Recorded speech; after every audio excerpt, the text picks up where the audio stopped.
Here is a question that feels personal, but it is much older than your own life. Why does your brain expect the worst? A message goes unanswered and part of you imagines rejection. A small pain appears and part of you imagines illness. A stranger looks at you too long and part of you searches for danger. Even in a safe room with food nearby, locked doors, electric light, and no predator outside, the mind can still jump toward the bad ending first. The modern explanation often sounds like something is wrong with you. You are negative, you overthink, you worry too much, you need to calm down. But that answer is too shallow. A brain that expects the worst may feel exhausting in modern life, but in the ancient world it may have been trying to solve a survival problem. For early humans, missing a real threat was often more dangerous than imagining a false one. If a rustle in the grass was nothing, fear wasted a little energy. If it was a snake, predator, rival group, or hidden danger, ignoring it could cost everything. That does not mean your brain is perfectly wise when it panics. Ancient instincts can misfire badly in modern environments. The same system that once helped a person notice tracks, angry faces, strange sounds, spoiled food, or movement in the dark can now turn emails, social silence, health symptoms, deadlines, and future uncertainty into imaginary emergencies. The danger changed faster than the brain did. So this video is not about saying anxiety is good or that every fear is useful. It is about understanding why the mind has a bias toward threat. Why does bad news feel louder than good news? Why does one possible danger weigh more than 10 safe signs? Why does the brain rehearse disaster before peace? The real question is not whether your brain is broken. The better question is whether it was built in a world where expecting the worst sometimes kept your ancestors alive, and why that old defense can feel so heavy now. The mistake is assuming this habit is only a modern mental flaw. It is easy to look at worry and say, stop being negative, as if the brain is choosing bad stories for no reason. But a threat-focused mind is not random. It is shaped by an old survival rule. The cost of being wrong is not equal on both sides. If your ancestor mistook wind for a predator, they lost a little time, attention, and energy. If they mistook a predator for wind, they could lose their life. If they suspected spoiled food and threw it away, they lost a meal. If they trusted spoiled food and ate it, sickness could weaken them at the worst possible time. If they misread a stranger as dangerous, maybe they missed an alliance. If they misread danger as friendliness, the whole group could suffer. The brain learned to treat possible threat as heavier than possible comfort. So the better question is not, why does my brain imagine bad outcomes? The better question is, why would evolution build a mind that overreacts to danger more easily than it underreacts? That reframes pessimism as a protective bias, not as wisdom. A bias can help in one environment and hurt in another. In the ancient world, expecting trouble could make someone cautious, alert, and prepared. In the modern world, the same system can attach itself to abstract problems that cannot be solved by running, hiding, fighting, or calling the group. This also prevents a dangerous simplification. Not every worry is ancient survival intelligence. Some fears are distorted, learned, amplified by stress, or made worse by modern pressure. But the reason negative possibilities feel so sticky is that the brain is not built to give every outcome equal emotional weight. It is built to ask, what could hurt me, and what happens if I miss it? That question once belonged to the grass, the dark, the stranger, the snake, the spoiled meat. Now it often belongs to the future. To understand why your brain expects the worst, place that brain back inside a body that could not outsource danger. Early humans did not live with emergency numbers, street lights, locked doors, antibiotics, weather alerts, police, supermarkets, or guaranteed help from strangers. Their safety depended on noticing trouble early enough for the group to react. A sound, smell, footprint, broken branch, unusual silence, strange face, or sudden movement could matter before anyone had time to think calmly. In that world, the brain was not rewarded for being neutral. It was rewarded for being fast. A person who waited for perfect evidence might understand the situation too late. A cautious guess could waste energy, but a slow response could expose children, food, tools, shelter, or the body itself. This made the ancient mind sensitive to negative signals. Pain could mean injury or infection. Smoke could mean fire or another group. A missing child could become an emergency. A new plant could be food or poison. A shadow at the edge of camp could be nothing, or it could be teeth. The environment also changed constantly. Hunger made people more vulnerable. Darkness reduced vision. Storms hid sounds. Illness weakened judgment. Social conflict could split cooperation. A group that ignored small warnings might discover danger only when escape was harder. So the brain learned to rehearse bad possibilities before they became visible. What if the track is fresh? What if the stranger is hostile? What if the water is unsafe? What if the animal returns at night? This does not mean ancient life was non-stop terror. Humans also rested, played, laughed, bonded, and learned. But the threat system had to stay available in the background. Survival favored minds that could enjoy calm while still scanning for change. The ancient context was not a world where fear was always correct. It was a world where fear often got a vote before reason finished speaking. The evidence for a threat-biased brain comes from several places, and all of them point toward the same idea. The mind does not treat good and bad information equally. The first layer is psychology. Negative events often grab attention faster, teach lessons more strongly, and stay in memory longer than positive events of similar size. This is usually called negativity bias. It does not mean humans only notice bad things. It means bad things often get priority because they may require action now. The second layer is attention. Modern studies show that human attention is easily pulled toward threat cues, angry faces, threatening animals, pain signals, and signs of possible danger. This makes sense in an ancient setting. A calm face can often wait.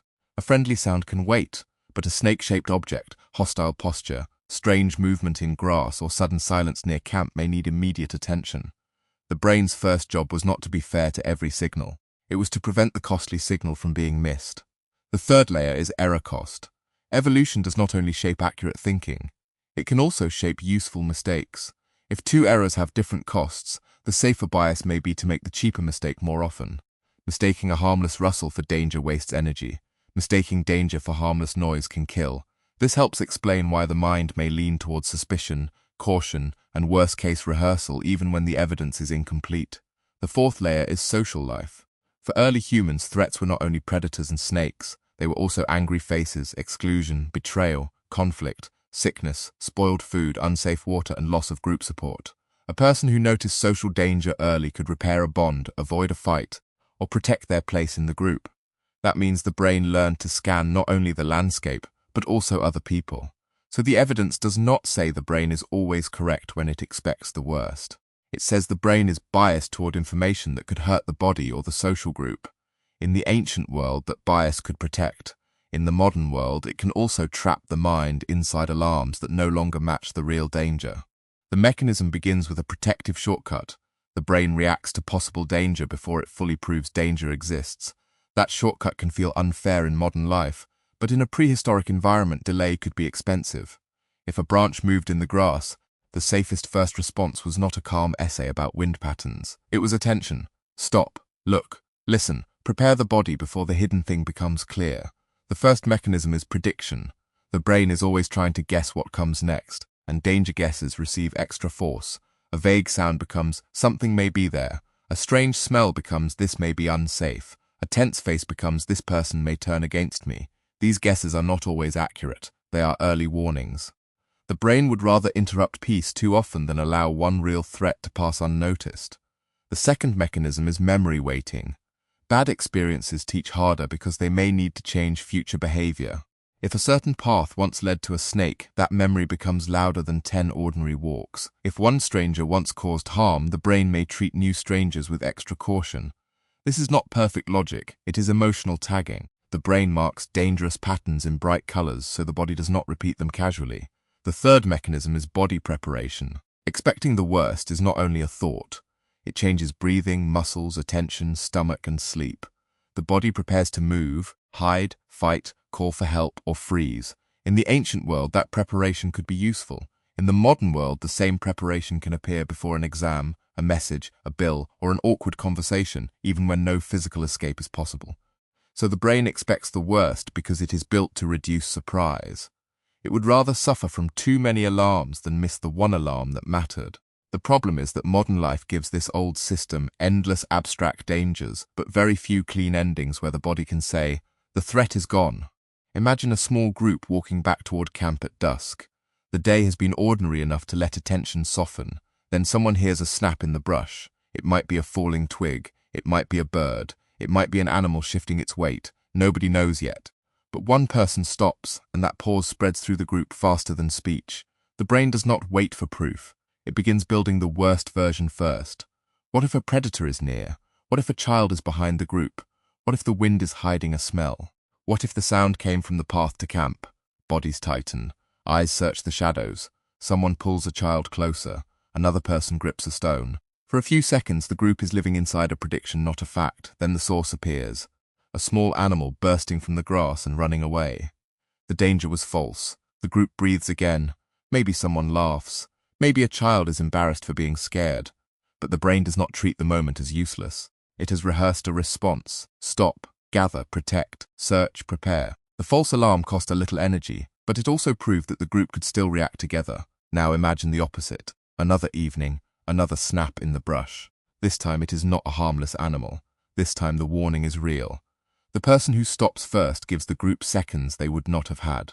Those seconds become distance, stones in hand, children behind adults, voices rising, bodies turning toward the threat. The same system that created yesterday's false alarm now buys time. This is why the brain expects the worst. It is not trying to tell the truth perfectly. It is trying to keep the body from being surprised. In the ancient world, a mind that raised too many alarms could still live long enough to learn calm afterward. A mind that raised one alarm too late might not get another lesson. The twist is that your brain expects the worst, not because it loves misery, but because it is trying to protect a future version of you. Fear is not only a reaction to danger after it appears, it is also a rehearsal before danger becomes clear. In the ancient world, that rehearsal could be useful. A mind that imagined the bad path could prepare the body before the bad path arrived. But this creates a strange problem. The same system that once helped your ancestors survive uncertainty can make modern life feel more threatening than it is. Your brain does not always know the difference between a predator in the dark and a message left unanswered, between spoiled food and a vague health symptom, between being pushed out of a small survival group and feeling ignored online. It uses old alarm logic on new problems, so the surprising point is not that negative thinking is always wrong. Sometimes it is a warning. Sometimes it is memory doing its job. Sometimes it helps you notice a real pattern. The problem is that the threat system is biased towards speed, not balance. It is designed to interrupt, not to comfort. It does not ask, what is the most peaceful interpretation? It asks, what could hurt me if I miss it? That is why expecting the worst can feel both protective and exhausting. It is an ancient guard dog barking at every shape near the door. Sometimes the shape is danger. Often it is only shadow. The old brain survives by making sure you look. The modern challenge is learning when to thank the alarm, check the evidence, and let the body return to safety. Today, expecting the worst can feel like a private flaw. You sit in a safe room, but your mind still searches for the bad ending. A delay becomes rejection. A small mistake becomes disaster. A strange feeling in the body becomes a story about sickness. A future event becomes a threat before it has even happened. Modern life gives the ancient alarm system endless material, but not always a clear predator to run from, a snake to avoid, or a fire to put out. That is why the old survival bias can become so heavy. Your brain was not designed for perfect emotional peace. It was shaped to notice what might go wrong before the body paid the price. In the ancient world, that bias could pull a child away from the edge, make someone test a plant twice, keep the group alert at night, or make a hunter pause before stepping into tall grass. The worst-case story was not always true, but sometimes it arrived early enough to save a life. The problem is that the modern world changed the signals. A social message, a deadline, a bill, a symptom, a look, a silence, or a news headline can now activate a system built for more immediate danger. The body prepares, but there is no clean action that finishes the alarm. You cannot throw a stone at uncertainty. You cannot outrun a future. You cannot shout away every possible failure. So the old brain keeps scanning, because scanning feels safer than trusting calm. So why does your brain expect the worst? Because for a long time, the safest mistake was often the fearful one. Better to notice too much than miss the one thing that mattered.